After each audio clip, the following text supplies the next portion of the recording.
Hello everyone and welcome back to the Football Psych YouTube channel, where today I'm going to be talking about leadership. Now there's a few things to cover. First of all, what is leadership? Through the lens of football.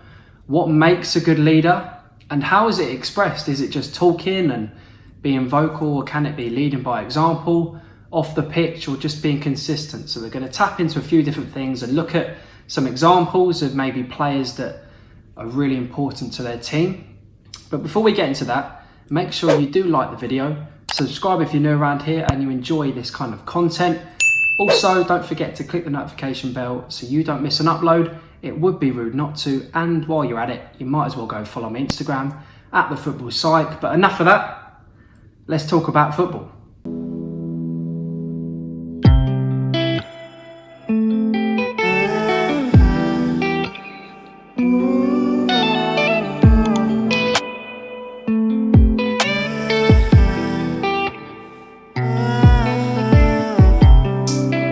So yes, leadership. Now, a really broad term, especially in football, and I think it's easy to assess it as a captaincy or a prescribed leadership, a prescribed role where someone's given the armband or almost adopts that leadership role, whether they maybe be a goalkeeper, a centre-back or centre midfielder, where they're in the middle of the team, the spine of the team, and they've really got to dictate other people around them. But what does it actually mean? It's not just the captaincy, it's not just you are the leader of this team. There can be multiple, and they can be on and off the pitch, which I think is really important. It's not just managing the game and the performance side of things, but actually maybe how you conduct yourself, how professional you are, how committed you are to what you do. I think a good example is, you always hear stories about people like Ronaldo, Frank Lampard, Gerrard, those types of players, Beckham, who would stay behind after training's finished while everyone's eating their lunch and take a bag of balls out, maybe not even have a goalkeeper with them, but just whatever they were trying to practice. So, your free kick takers, your Lampards, your Beckhams, your Gerrards, stand there with a bag of balls and just, bend them into the top corner after training every day, half an hour. That's all it maybe took sometimes, but being the first one there, being one of the last to leave and putting in the extra work. Everyone's training, but what can you do? What can you sacrifice in order to enhance your gains, your marginal gains, I guess? And you look at someone like Ronaldo and his physique and the way he's lived his life, he has had to sacrifice things. And unfortunately, to be the best at what you do in any industry, you do have to sacrifice stuff. And he'd tell you that he doesn't regret that at all, because the heights he's reached has all come from what he's sacrificed and the path he's chosen. So yeah, the first point, I guess, is not that you have to have the captain's armband. Obviously, that's the obvious leader. You are the go-to leader of the team, but it's not always about the physical resemblance of leadership, but actually there could be leaders in many teams that we're not aware of as such because they don't seem it on a match day, but actually they're fundamental to the team and morale, and they do a lot behind the scenes that really contribute to the overall team's performance. So that's number one. So number two is really kind of thinking, well, you've got maybe a captain and your vice captain, but on a match day, who can you really look to when the going gets tough? When things aren't going your way and maybe the team's going through a tough spell, when you're under a lot of pressure, who's maybe kind of dragging you out and really aggressive off the ball and in their kind of mindset and attitude towards the game? And it's those types of players, again, they don't seem like natural born leaders or someone you'd associate with being a leader, but their consistent performance or drive in the game really can pull their team out at a sticky moment. They're brave on the ball. They're not afraid to take it under pressure and make something happen, and they get back and do their defensive work and then some. You think of people like Mason Mount, he's so aggressive off the ball. Even in the 90th minute of the game, he's still running, going beyond, chasing things down. And although he's really young and is one of the academy boys in that Chelsea team, I consider Mason Mount a leader.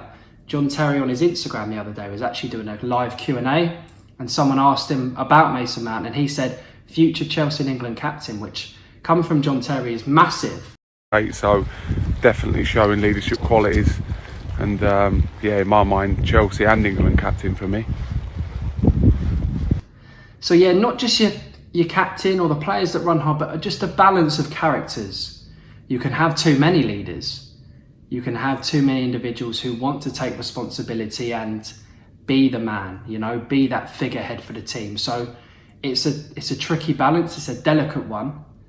So the manager's really got to think about who you offer the leadership to, who you prescribe it to, and maybe who you keep a little bit more quiet, but you know, your relationship between the two of you, you're expressing to them how important they are and what they can do to the team. Now, taking it from personal experience, I'm sure now my mates will tell you I was an inspirational captain, you know, guiding us to cup victory a couple of years ago. Yeah, maybe not, but I definitely changed. Now, I never was a captain when I was younger, and for a reason. I used to be really negative and really emotional about football, and that definitely started eating into my performance. I'd let the game and the atmosphere catch up with me and take a hold of me in them situations. So once I got given the armband, I was just far too negative, far too emotional, and couldn't detach myself from being critical, because that's the levels I set myself. But then actually when I got to about 17, 18, I was offered the chance to be captain again, and I think my mindset and attitude was completely different, because I could be a bit more level-headed, and I understood that being emotional is great, but you've got to manage those in-game, and expressing that like I used to, suddenly if I'm captain, people look at you with more respect. And that's the key. I wasn't playing any better or worse. I wasn't necessarily any more important to the team, but now you're the captain, you're the player that players look to in times of need, when the going gets tough, or if something needs to change in the game or a message needs to be sent. The managers are great on the sideline, and at amateur level it's easier to relay those messages, but you need people on the pitch to put it into action, and your captain is your starting point. Luckily, I had a few players around me who I shared the leadership with. We shared the responsibility on the pitch. I was lucky to have not necessarily vocal players, but they took the responsibility onto their own performance. So their consistent high levels, you know, gave us a platform to kind of grow into games. And I didn't necessarily always have to say the messages, because there was a lot of players in the team that understood it. So yeah, that's a bit of my kind of own experience. But like I said, my mates would have nothing bad to say about me as captain. It was, well, won the cup, so what else could you ask for? But let's look at, for number 3, players whose levels rarely drop. Now, a captain example, I guess, is Azpilicueta. He's in and out of the fold. Reece James coming through, who's got far more ability than Azpilicueta, and I'm sure Azpilicueta will be the first one to say that. But when he comes into the team, his levels are always so high, and they rarely drop below good, to be honest, which is also key again for being a leader. You think of someone like James Milner, who's not a captain, not a leader as such. However, when he comes into that Liverpool team, in any position, he's played pretty much everywhere but in goal, I believe. He does a job and he does his function because that's the kind of person he is, where he knows he needs to do his job for the team on that day. So he takes on that responsibility and keeps his levels really high. And therefore, you'd say that James Milner is a leader. But let's look at the Premier League at the moment. So assess what's going on. Liverpool have lost again today. This is recorded on Saturday. 3-1 loss to Leicester. Now, Leicester are a good team, but everyone's always been saying it's because Van Dijk's not in the team. Now, again, Van Dijk isn't the captain. Jordan Henderson is. But when Van Dijk's in that team, he calms the back line. And probably Alisson in goal. Look how shaky Alisson's been. He's made more mistakes since Kepa come to Chelsea in 2018 than Kepa, then leading to goals. So errors leading to goals from the best keeper in the world, as he's praised as. So Van Dijk just brings that calm. He brings that composure because of the way he is, and his calming presence is clear to see. Now, he looks like he talks a fair bit, but just his performance and when he's on the pitch, he just brings others into life and inspires people around him. And that's another example or a trait of a leader. You know, you look at someone like City, players have been stepping up.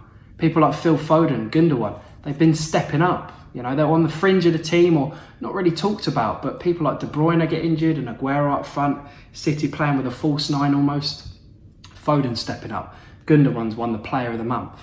And that's the difference, you know, in your time of need. And they've lost people for injury, like I've just said. But these other players have stepped up, taken the responsibility on themselves and gone, we can't just be defeated by this. Every team gets injuries. Yes, Liverpool have been very unlucky. However, you cannot always use injuries as an excuse. Other players have got to take it upon themselves to drag you out of it. And unfortunately for Liverpool, it's not been happening.